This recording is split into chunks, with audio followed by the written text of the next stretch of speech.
margins as it relates to your systems, how you can gain more clarity and control of your business and make more money, which is what the purpose of the exercise is, right? You're in business to make money. There's no shame in making money, guys. We're going to talk about how you can do that. And the good news is you can do it quickly and well these days, right? There's great access to people and information. And I want to give you as much of that as possible, again, with a view to give you clarity so you know exactly what your specific next steps are going to be, because everyone's at a different stage. You may be starting out in business, maybe you halfway through your journey, or you're right at the end of your career. Regardless, I want you to be able to get value from this time, because I understand how valuable your time is. So if you're looking back at your last 2 or 3 years, obviously it's interesting times. It's been very challenging for our industry, but you can't afford to keep running so fast and so hard that a year from now, you're trying to do better only by running faster and a bit harder. Okay, so that's like, that old adage of just working hard is not going to cut it. You're going to have to work hard. There's no escaping hard work, but ideally you want to be working both hard and smart. Okay, so we're going to be talking about that, how you can do that. And also, guys, recognize that there's certain roles and tasks that you perform every day that you don't like, and you don't like them because they suck your energy. All right. And then there's other things that you do that give you energy, that get you excited and get you motivated. And those are the things that you want to be, one, paying attention to, and two, doing more of. Because if you're going to have to work hard and you can identify the things that you enjoy and give you energy, you may as well work hard doing those things, and at the same time working smarter as well, surrounding yourself with good people and accessing the right systems. All right, and systems will set you free. Systems make you more proactive, and that means you mitigate risk in your business, which is very, very important. We want to always be mitigating risk as much as possible, taking risks, but mitigating risk, freeing up time. And the more systems you put in place, the more time it frees up, the more freedom you get to then put more systems in place, which optimizes efficiency. It also optimizes and increases the value you add to your clients, and adding value is one of the first principles of wealth creation, and that lends itself to profitability. So it's that upward positive spiral. Now, you may be finding business quite tough at the moment for whatever reason. What we want to do, and my goal for you today, is at least put you on a trajectory, on the right path towards starting to enjoy your business, getting a lot of fulfillment, enjoyment, and making money. Again, there's no shame in making money. So that's my outcome objective for you guys today. I do want to point out early on, though, there is a sequence for systems implementation. And when I say systems, guys, if you're looking at the screen here, these are all the different areas of your business. There's strategy, which is the direction you take your business in. There's your marketing, your processes, both online and offline, to generate consistent quality leads. There's your capital, both working capital and retained earnings, building up capital in your business, which is obviously really important. Your sales, being able to convert. A lot of you can get lots of inquiry, but you're struggling to convert them. People aren't making decisions, they leave you hanging. So you want to have a process that converts quickly and well, and also converts the right quality prospects, which is what your marketing does. Your marketing is selling in advance and brings in the right prospects to you. And you want to have a more supply of quality leads than you need, because that then puts you in a position to pick and choose, right? Job delivery, you guys know how to build, but you still need to deliver to a certain standard on time consistently to hold the profit. Ideally, you costing the job right, you put in a certain margin at the front end, which we'll talk about later. This is so important. All right, I've got some new information there that I want to share with you guys around costings and margins. We've revised or revisited the margins and markup. There's a difference between markup and margin, which we'll get into, but the margins that I'm recommending for guys that do renovations, extensions, and custom homes. Then there's your administration, the systems you can put in place. Nowadays, you can run your business paperless. Why not? It's quick access to accurate information that allows you to make better decisions. So we'll have that at our fingertips now as well. Then your finance. Profit you make, cash flow. Now, I know for a fact, most of you guys, just having done this for 19 years, guys, most of you aren't making a net profit, and we're going to get into that as well. The good news is you can turn it around quickly. Most of you will also be experiencing cash flow problems where you're financing jobs and money's going out before it comes in. So we'll talk about how to fix that quickly and well as well. And then systems. So when I say systems, systems really impact every single area of this business, like your Facebook page and your Instagram page, and then you sending out consistent quality content like photos and videos. That's a system for marketing, as are your banners, vehicle signage, all that sort of thing. Plus also your job delivery system, your your job costing system, your estimating system, and your bookkeeping system. So system impacts everything, and that all gets housed in an operations manual ideally. It just could be on OneDrive or Google Drive on your computer, but that's where you keep everything, right? And then there's your team in the office on site, and then your leadership, which those two are closely related. So we're not going to go into all of those. We don't have time to do that. One of the things that I follow as a business coach in my practice, and most coaches do around the world, because it's one of the first principles of getting your systems in place in the right sequence and starting to gain control and be more proactive than reactive, is the 80-20 rule. So the Pareto principle. So there's 20% of the systems that you're looking at here on this profit wheel that give you 80% of your results. And the results in business are profit, cash flow, and then very importantly, your workflow as well. You do need consistent workflow as well as profit and cash flow to sustain and run a successful business. So we're going to look at that 20%. And then, like I said earlier, the sequence for implementing these systems as well, which is very, very important. Now, we've got a limited time together today. For those of you that don't know me, Kurt Heggetschweiler, founder of Builders Coach, I've written the book. It's an international bestseller called $1 Million Builder. That's the reference guide for this webinar. If you're new to Builders Coach, email us at info@builderscoach.com.au. We will send you a free copy. No strings attached. We'll pay for the postage and handling. Our mission is to raise standards in the building industry. So we just give that book away to try and help educate as many people as possible and then raise the standards, which includes raising the margins, by the way. Sadly, there are so many casualties out there. I don't have to tell you guys, if you check the media, which I recommend you don't, we'll get into that as well in a sec, but 2,000 guys, not crashing and burning and going bankrupt, but closing their doors and walking away from their businesses in the last sort of 12 months. And it's at a record level, all right?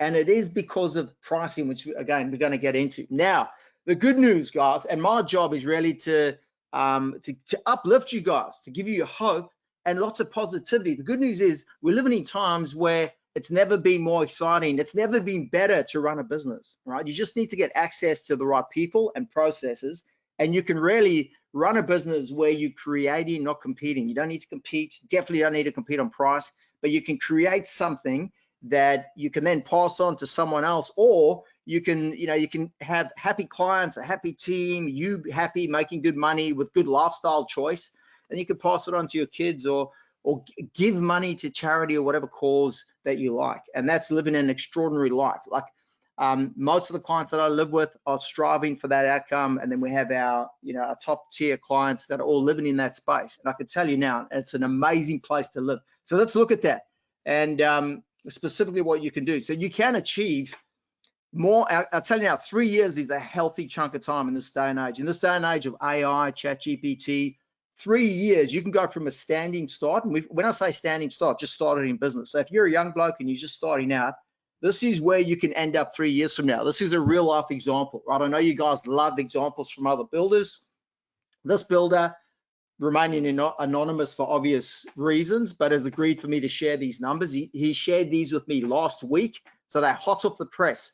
But I'm showing this to you guys so you can see what's possible within 3 years. Now, we've got a couple of guys that are doing this within 3 years of being in business, but I want to share this one because it's recent and I think relevant, because as we go through the numbers, you'll see that a lot of these numbers will be similar to yours, or maybe they'll be similar to how yours used to be if you already have made some changes and you're now successful. So this is this guy's basic metrics, and these are really important metrics that I look at, right?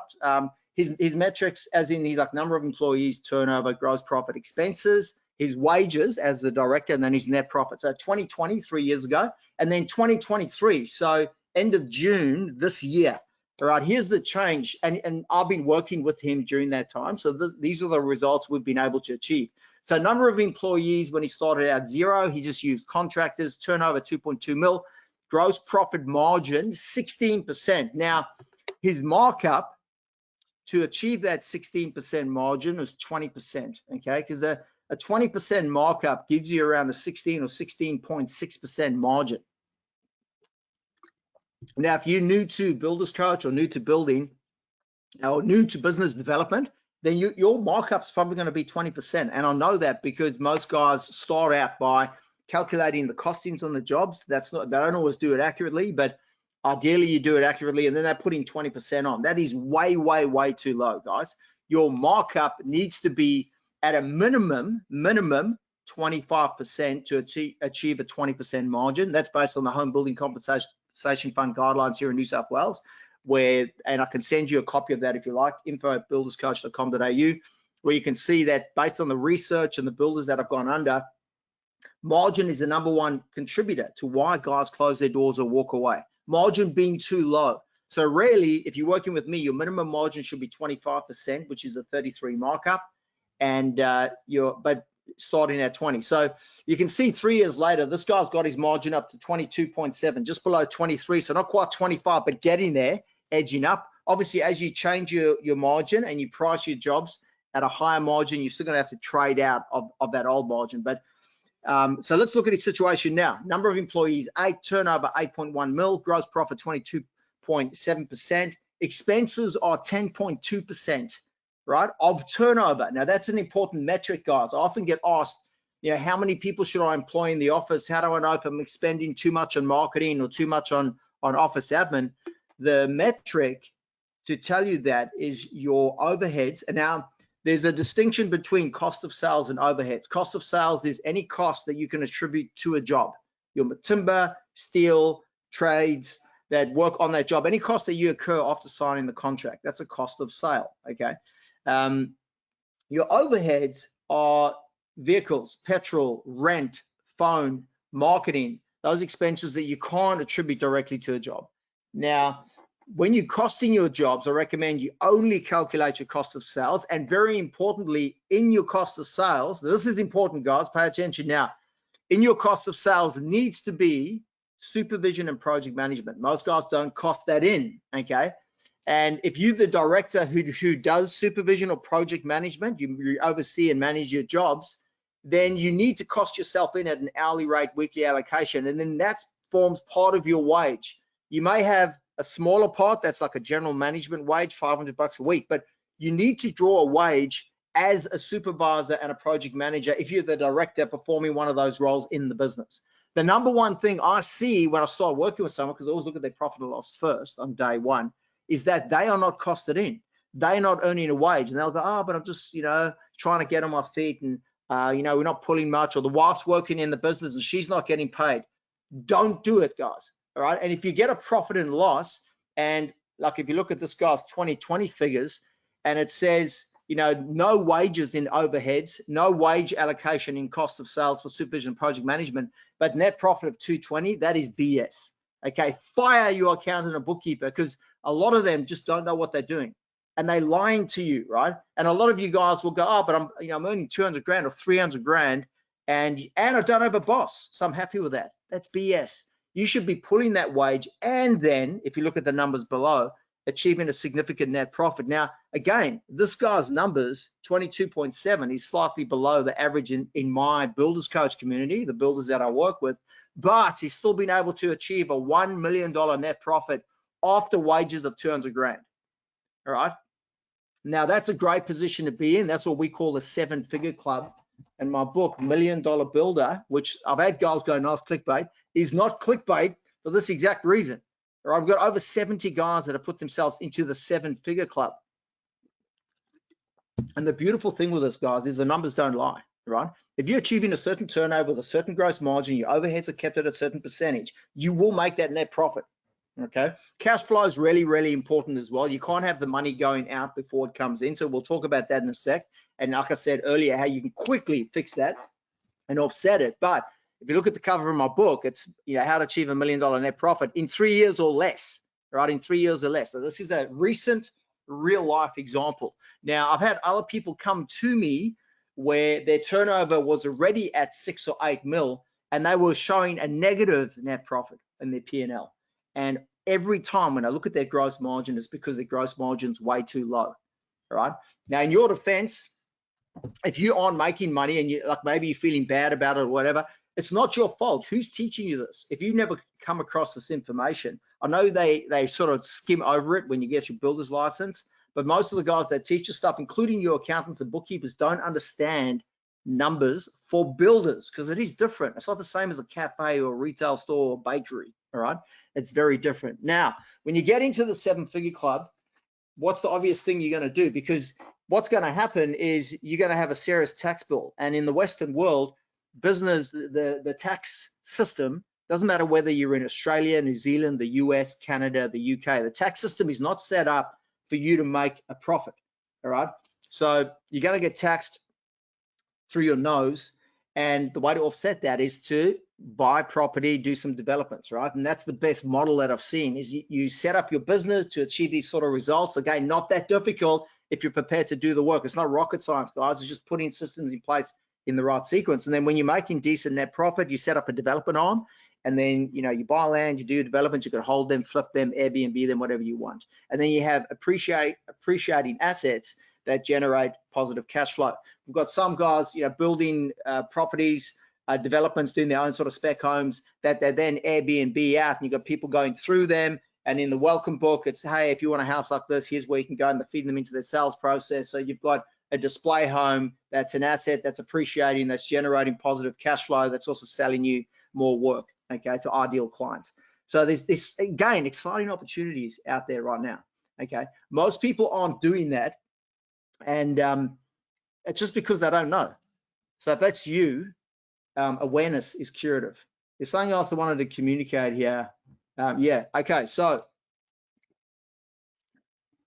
this is all margin, okay? There's gross profit margin, you can see there, that 22.7, and then there's net profit, okay? And then you can get that as a margin, just means percentage of. So that 22.7% is percentage of turnover, which is, in this case, 8.1 mil, and then the net profit as well, you can work it out as a percentage of turnover, and your expenses as a percentage of turnover. Expenses, just going back to that, you can see in this example, the guy's expenses are 10%, his overheads are 10% of his turnover, $833,000, which for some of you may seem like a lot.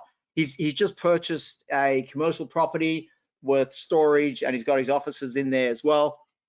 But the rule of thumb with your expenses as a percentage of turnover is it should sit somewhere between 8 and 12%. So have a look at that. If you're on the live call, have a look at this afterwards. If you listen to the recording, you can pause and go check your overheads. Make sure it's your overheads. You don't have any supervision or project management in there. That's one of the #1 mistakes I see, is guys have their supervision or project management in their overheads because they pay the guys a salary. Take it up into cost of sales. You need a bookkeeper that can understand this. This is why it's so important to have an industry specific bookkeeper. If you need one, contact me, ping me, I'll send you to one of the best guys in the country. Okay, so your expenses are going to be between 8 and 12. If it's at 8, you can, or below, some of you will be closer to 6%. That means you can spend more money. Get an office admin person in 2 days a week to free you up to go network with architects or set up your marketing systems or a job delivery system so that you can then free up more time to find better people, to put better systems in place. Again, upward spiral, right? But this result here is very achievable, okay?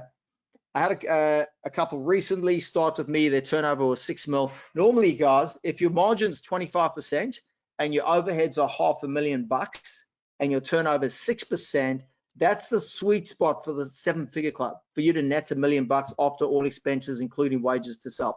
6 million times 25% is 1.5 million gross profit, then pay overheads of $500,000 and you're left with $1 million, okay? So that's a sweet, but in and around there is fine. Now, most people falsely believe that in order for you to make money, you need to chase volume. So you've got to increase the volume of work you do to then achieve a certain margin and profit. It's the other way around. You need to achieve a certain margin in order for you to then pursue the volume and the revenue, okay? So our rule of thumb is chase the margin, then the revenue. 99% of businesses don't do this. And again, this is because they don't know or they just get too busy, right? There's so much to do. You're in a wind tunnel playing like high-speed Tetris. So when are you going to stop and look at, hey, what are my most profitable jobs? So that's one of the most powerful things you can do, okay? Really, really important. All right, the other thing I see that most guys don't do is have a plan. They just don't think ahead, you know? What is the ideal situation for you? I always ask that when I sit down with someone for the first time. If you had a magic wand and you create the perfect business, what would it look like? What do you want? What sort of lifestyle do you want? You know, dream a little. Think about it. When you were younger or when you started out in business, you probably had dreams and aspirations. think about that outcome, all right, and then you reverse engineer back and put the systems in place so that you can go overseas once a year to Europe or to the US, so you can go on surf trips, so that you can, whatever it is that you want to do, not work on weekends, take your kids to school, fetch them from school a couple of days a week, coach their footy team. These are things that you want to think about as an end game outcome, and then just reverse engineer what systems and people do I now need in place to enjoy this sort of lifestyle choice. All right. So again, it's so much easier now, guys, in this day and age than ever before. Back in the 80s and 90s, it was very difficult, right? Think about it, guys. Like, they had to make phone calls and landlines to order materials when they got back from site, all that sort of thing. Now we have access to real-time information in the cloud, just like that. All right. So think about what you want. You can do it now if you're listening to the recording. Otherwise, for a lot of you, just going into that 7-figure club is enough. A lot of our clients come to us now because, my book's been out for a few years now, and their goal is 7-figure club within 3 years, setting up a development on. There's things you can do before you get into the 7-figure club to do developments as well, because pretty much every single builder that I work with has friends, family, a father-in-law, a client who has money who would like to joint venture on a development with them, but they don't know how to put the deal together. Do they do it in a unit trust? Do they do it through a separate entity? And what if the person who's got the money wants to finance the deal and give you your half of the money to buy the property and do the development at maybe 7%? Where do you get the paperwork done? So we have people that help with that as well. And we've got guys doing developments now before they get into the 7-figure club, because as most of you know, that's when you make your real money. All right, so what would that mean for you and your business and your family? If you could, again, you do not need a high IQ. You don't need a private school education. You don't need much at all to be able to make that work. You just need to put the systems in place, look at the numbers, implement, and the results will take care of themselves. So here's a truth bomb, guys. I want to hit you with a truth bomb. I love this quote. Haven't used it for ages. Okay, so if you could kick the person in the pants responsible for most of your trouble, you would not sit for a month. Theodore Roosevelt. Okay, so this is so true, man, for everyone, myself included, right? You need to decide to work on your business, because whatever results you've got now in business and life are a result of the decisions you've made in the past. You pretty much living the results of decisions you made 5 years ago. That's it. So you need to, if you haven't already, decide to work on your business. All right. Health is another great example. Like, if you're not healthy, if you're not fit and healthy, look at the decisions you make every day with the food you eat, with the decision not to do exercise. All right. So there's no one else to blame but yourself if you're struggling financially or struggling health-wise or struggling relationship-wise, okay? Because there's a saying out there, yeah, everything will turn out okay in the end. Everything's going to be okay. That is the biggest lie and the saddest thing on this planet that you can say to a human being, that everything's just going to be okay. It's not true, all right? No one's coming to save you, and things will not be okay if you don't take corrective action, all right? Entropy is a real thing. Entropy is like things that there's forces constantly working and fighting against our efforts to create something or build something, like your health, for example. If you just do nothing, you're going to get soft and weak.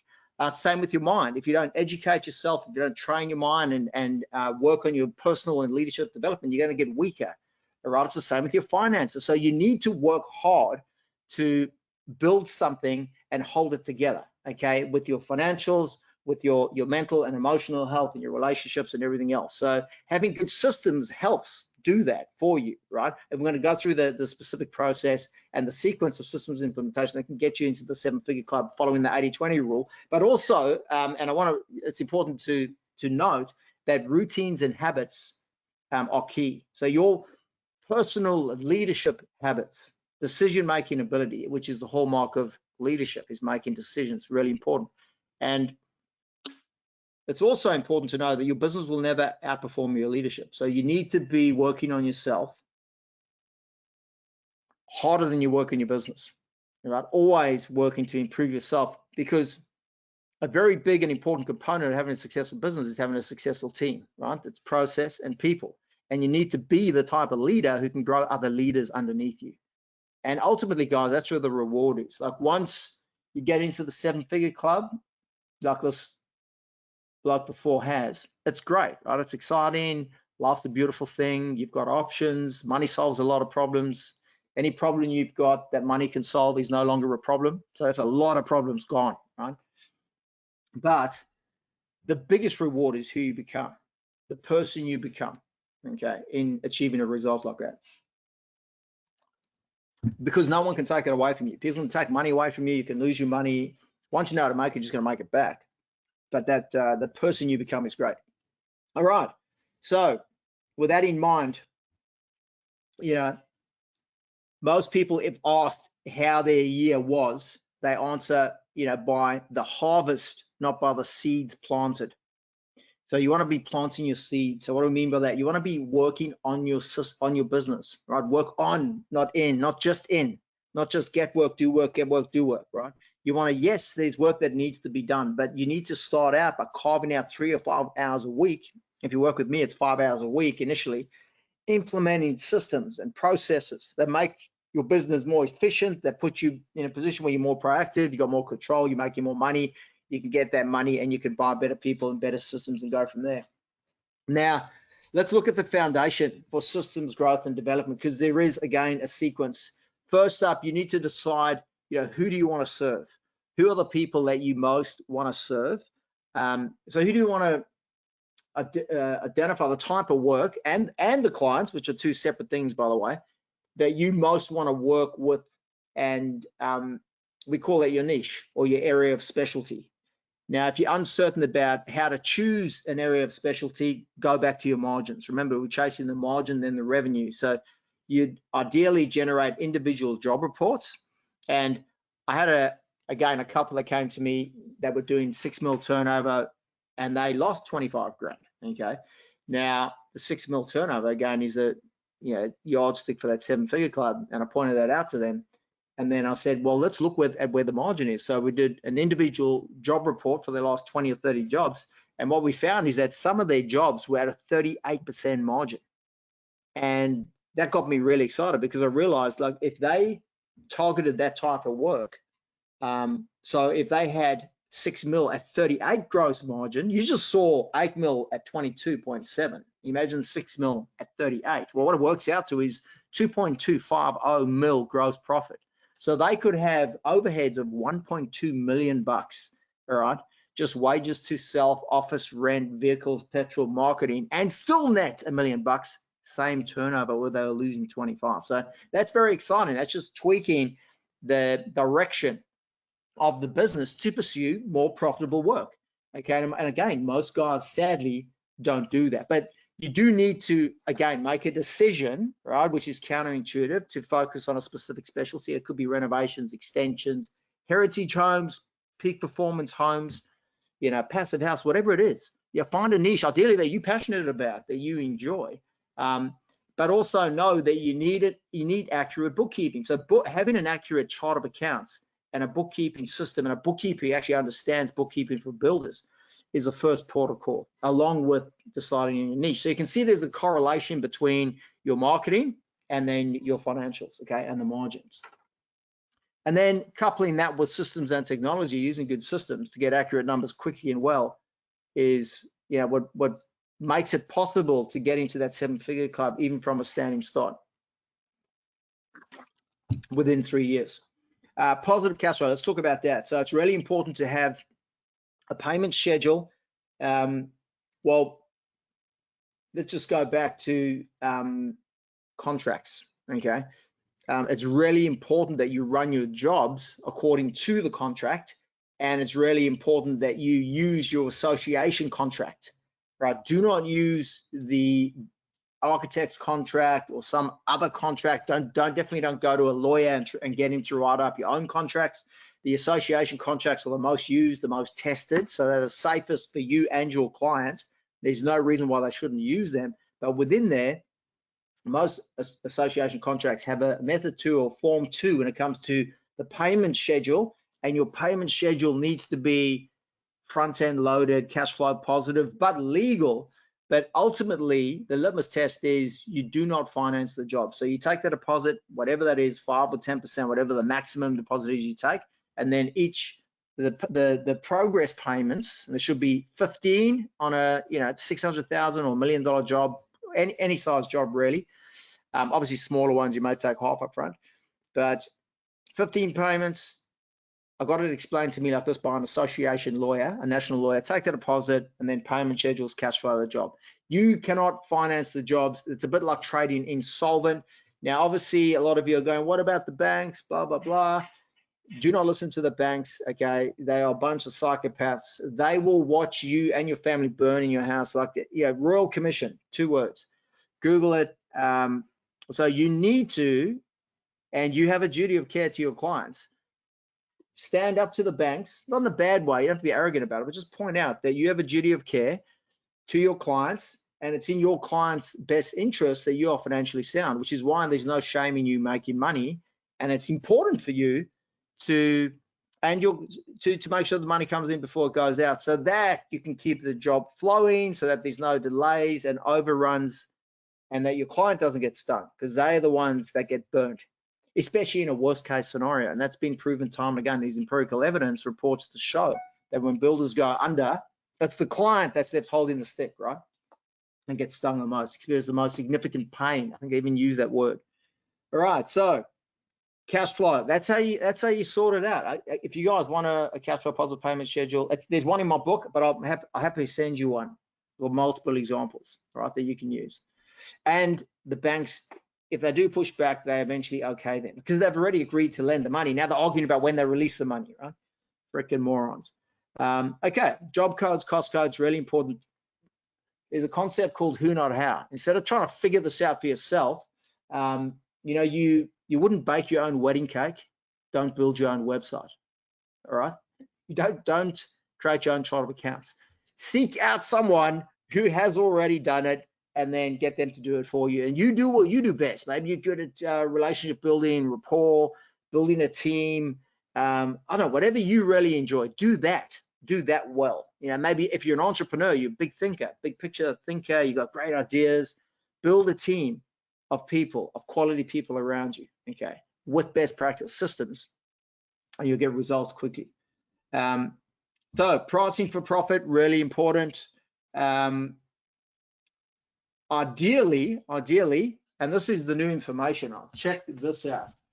This is phenomenal. Okay, this is the Remodelers Cost of Doing Business 2023 edition. It's a review of all the margins for builders in the US, and it's renovators, custom home builders. The average margin across the US, 25%, up to 37%. That's margin. And remember, 25 margin is a 33 mark up. So if you had 100 grand costs, materials, labor, including your supervision project management, you put 33 on top, the total price is 133,000.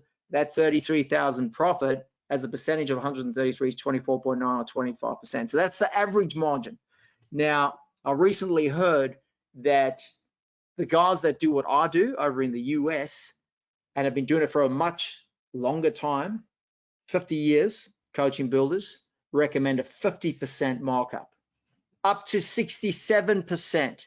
Plus, they cost in supervision and project management and hourly rate, weekly allocation, and then have a benchmark for all the other labor, because your overruns are going to come from labor, right? Carpentry, and then other areas like that where there's mistakes, so you get more guys having to go on site than you need, especially towards the end of the job. You benchmark the labor, even for apprentices and laborers, at like 70 or 80 bucks. So you use 70 or 80, even 90 for those guys, even if you're paying them 30 bucks an hour, because there are going to be mistakes and guys turning up late and those sorts of issues. And then you have your supervision at 110 and project management 180. All right, so this is why it's so important to understand the numbers so that you can achieve profit. And again, there's no shame in making profit, and it's important for your client, very important for your client, that you are financially sound. And if you don't believe me, go and look at the carnage out there. Go look what happens to people, because if you go bankrupt today, yes, it's horrible and embarrassing, but you can go get a job tomorrow earning very good money. You could start up a handyman business, or hire a hubby, whatever it is. You're not going to struggle to put food on the table. But a client of yours who's renting somewhere and there's a bill, halfway through the builder disappears, insurance pays out 20%, no one else wants to touch it, they screwed. It's horrible, horrible scenario. All right, and then forecasting, very important. 12-week cash flow forecast. We also have a revenue projection forecast based on signing prelim agreements and cost analysis, charge for quotes, really important. So we'll get into that a little bit later. And then just making sure that you're very selective over who you allow through the front door. Be selective over your clients. Run the job according to the contract. Make sure you explain to them exactly what you expect. All right, I just want to go through the margin again because it's so important, okay? So chase the margin, then the revenue. Most profitable jobs. Look at them. Stop. Even if it takes you 6 hours on the weekend to look back at the last 20, 30 jobs that you've done over the last 12 months, 24 months. Ask yourself, why are they more profitable? And how well are you targeting that type of work? Here's the home building compensation fund guidelines. You can see when you do your home warranty insurance, they look at your risk as a builder to your client based on your margin. There's other factors, retained earnings, your creditors and debtors days, turnover change, how rapidly you're growing, all that sort of thing. But margin is at the top. So if you've got a greater than 20% margin, you're a low risk to your client, okay? Low risk to your client. Anything below that, I was speaking to a guy today, he's talking about doing a cost plus at 15%. Don't do it. I told him don't do it. Just because it's a big job. So it's a classic, but it's, it's a $7 million project. It's going to run for 2.5 years. Don't do it. That's not a good idea. That's also not good money because after tax and everything else over that period of time, all your resources and best people are held up. Really, you could make more money working for someone else. All right, so pricing for profit, calculate your raw costings on the job, include your time for supervision and project management as an hourly rate weekly allocation, keep timesheets so you get that accurate. I don't care how painful it is. If you get this right, guys, it's the holy grail. It puts your supervision and project management up into cost of sales, like your materials, and you'll never ever stress about having to pay someone $2.5, $3 grand a week again. It's just about can you find them. Markup 33%, which will give you a minimum of 25. That 25 margin, that's where you should be. Now, if some of you are going, no, but I'm not going to win work, and everyone else isn't doing that, everyone else is at 10 or 15. Don't listen to the morons, okay? 80% of people are going off a cliff, all right? You've heard the numbers in business. 80% of businesses don't make it to 5 years. In construction, it's 3 years, 75% are gone. And it's because their margins are too low. So don't look at those guys. They're always going to be there. If you want to emulate someone, if you want to look at someone, look at the guys like I just showed you before. But look at those numbers. Look at the 7-figure club performers. Follow what they're doing. Success leaves clues. And I'm assuming you don't want to go off a cliff. You don't want to be living in a world of pain with constant profit and cash flow nightmares, because nothing messes with your headspace more than cash flow problems. I don't have to tell you that, right? We've all been through them. It's not fun. It's horrible, man. And then that impacts your ability to lead, and leadership is crucial for business success. All right, so cash flow forecasting, really important. I recommend a 12-week cash flow forecast, not a 12-month cash flow forecast. And then job delivery, making sure that you deliver your jobs to standard, on time, and use a job scheduling tool. Getting selections in beforehand, really important. Ideally joint venturing with like an interior designer, making it a fun process that improves the client experience as well, because it's very stressful for clients. A lot of guys forget that building for clients, it's so complex and there's so much that goes on and nothing happens in a straight line. It's one of the most stressful things you can do. That if you focus on the client experience, if you take away the hassle, make it a hassle-free experience, that is marketing. It's very, very powerful. But you need a job scheduling tool. You need a selections checklist. You need strong proactive communication with your clients, and you need like a handover and a maintenance pack at the end. But I cannot emphasize client communication enough as a way to really differentiate yourself. And then your sales and marketing processes. So once you've decided on your specialty, ideally the most profitable jobs, you have at least 10 ways to generate a consistent flow of inquiry from your offline marketing, which is your vehicle signage, site signs, banners, You can do brochure drops around jobs. You can do flyer drops as well, like a postcard case study type. Not case study, showcase flyers. We call them showcase flyers. If you're doing a marquee job that you're going to maybe submit for an association award, you can drop out those postcards like the real estate agents use, pointing to that job. Do 2,000 of those, and tell people to jump online on your Instagram or your Facebook and let them know that you're going to photograph and video the progress of the job and then the handover. So you build a following of people that, especially in the area, they're going to want to have a sticky beak at what's going on with that job. And then I don't have to tell you, if you do a job on a good street, you often get work on that street. You know, I've had guys do 5 or 6 jobs in one area. So your offline marketing, like a flyer, sight signs, banners, youth signage, drive people online to your social media platforms, and obviously your website as well. And then your website should be capturing details and then putting them in an autoresponder sequence. You guys no doubt would be familiar with in this day and age. And yeah, your sales process, as these people come through, some of you, if you're new to this sort of thing, you might be stressing out, going, oh my God, if I'm getting all these inquiries, what am I going to do? I can't go see everyone. You don't go see them all.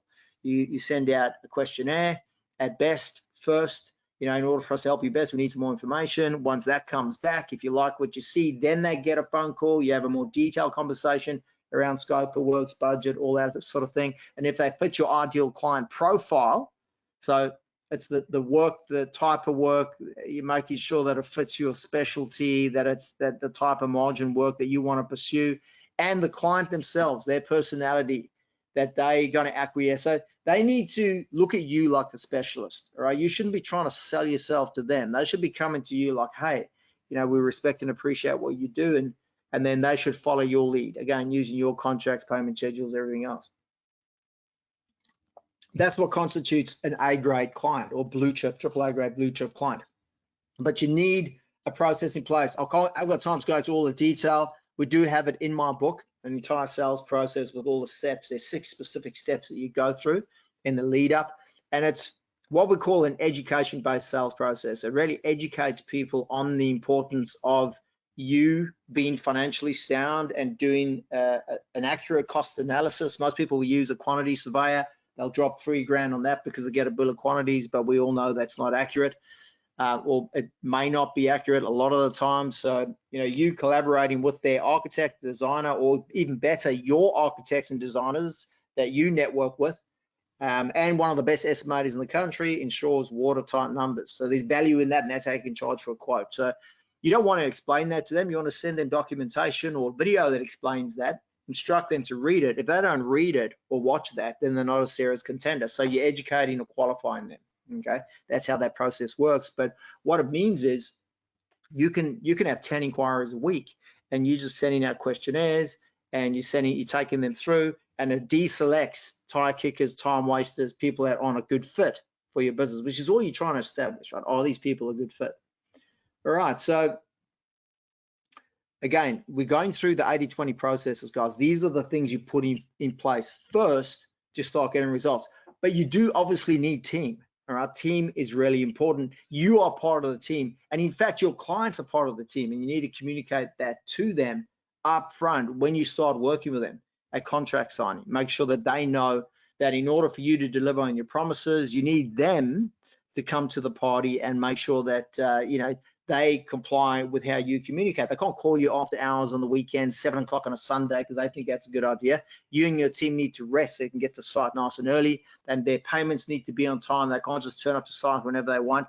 You have an obligation to explain that to them up front. If you don't, and they do those things, they call you late at night or they turn up to site unannounced, it's on you, not them, because you should ideally explain that, right? So that's a document called the Client Commencement Agreement, which I highly recommend you use. It's a game changer. But your team in the office and your trades need to be handpicked as well. So again, if you've got an area of specialty, you're going to pick people that have experience or have a skill set that aligns with that area of specialty, whether it's renovations, custom homes, you're building glass boxes, whatever it is, all right? And it's horses for courses. So you want to have their unique abilities or their skill sets aligning with a job description. So you want job descriptions, you want key performance indicators. So That 80-20 rule, KPIs, you would have heard of them, right? Key performance indicators. That's just that 80-20 rule in a job description. So if your job description, which you should have as well as the business owner, if you've got 37 tasks, roles and tasks that you perform, there'd be that top 6 or 7 that are what we call critical path that most relate to profit and cash flow in the business. And everyone in the business has that. Your supervisor needs to program the job, right? They need to make the call forward, site diary, lay the job out for the day, materials order in. If they don't do that, everything's going to go pear-shaped, right? So you've got to make sure everyone, 1, has a job description, 2, has KPIs, they know their KPIs, and then those KPIs, right, those 6 or 7 tasks, that 20% or less of the tasks that you and everyone else perform are your focus, and focus is crucial for systems and training development. So those are the things that you systemize first, and then you continue to review them, all right? So one of the most powerful processes for review with your team is what we call a keep, stop, start. Get them together and ask them, hey guys, what do you think we should keep doing that's working well? In line with us being number 1 in our area for luxury custom homes, or, you know, luxury high performance homes, or eco-friendly homes, what do we need to keep doing? What's working? Write them down. What should we stop doing? Very important question. That's going to bring out some issues potentially, which is good, especially if there's issues between people. Flush that shit out. And then what should we start doing? What are we not doing that we should be doing to get the results we want? Capture that, rinse and repeat every 3 months, ideally at least every 6 months. All right.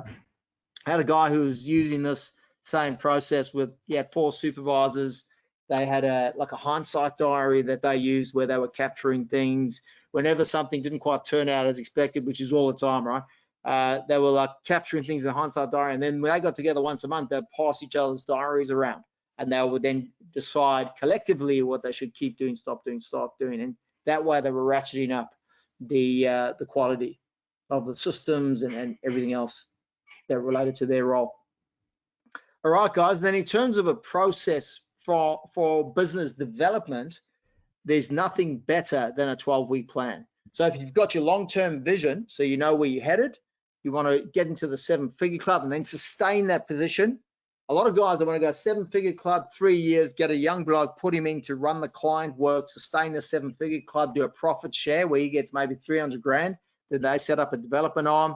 And then this 12-week plan is just focusing on the business development tasks, systems, processes, people, and reviewing the numbers and making sure that you're achieving goals and you're not getting overruns, all right, or sort of leaking profit in certain areas.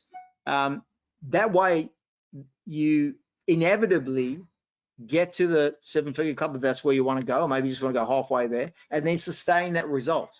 So always having a vision that you're heading towards, a direction, and then a 12-week plan. This is the best timeline for a business plan, by the way. 12 months too long because a lot can change in 12 months, even 6 months, and 1 month's a bit short. So 12 weeks, 90 days, 3 months is perfect. And then you review, you reflect and review at the end of each 12-week period. What happened? What were your wins? What were your challenges? What could you do better? What do you need to learn? Or what did you learn? Carry that all forward. Do a analysis of that profit wheel that I had up at the very beginning of this webinar. Give yourself a score 0 to 10 for each of those areas. How can you peg it forward? And then keep improving, okay? Always having ways to increase your profitability and your cash flow in little increments, all right? At least 5 ways to increase your profitability, because you can increase your profitability through better efficiency. Once you start looking, you may find, hey, we're losing money on carpentry or one of our trades. You know, they're always coming in higher, and then you can make adjustments and make sure that you sustain the profit you want. Get consistency, get control, get proactive. This is a tool for proactivity, guys, but it's also an accountability tool, because once you lay it out, you'll find in 12 weeks that every week matters, all right? There's things that you need to do every week to achieve these 12-week goals or objectives. And then within each week, there's things you need to do every single day. Now, I recommend you gamify it. Don't put a lot in there and stress yourself the hell out.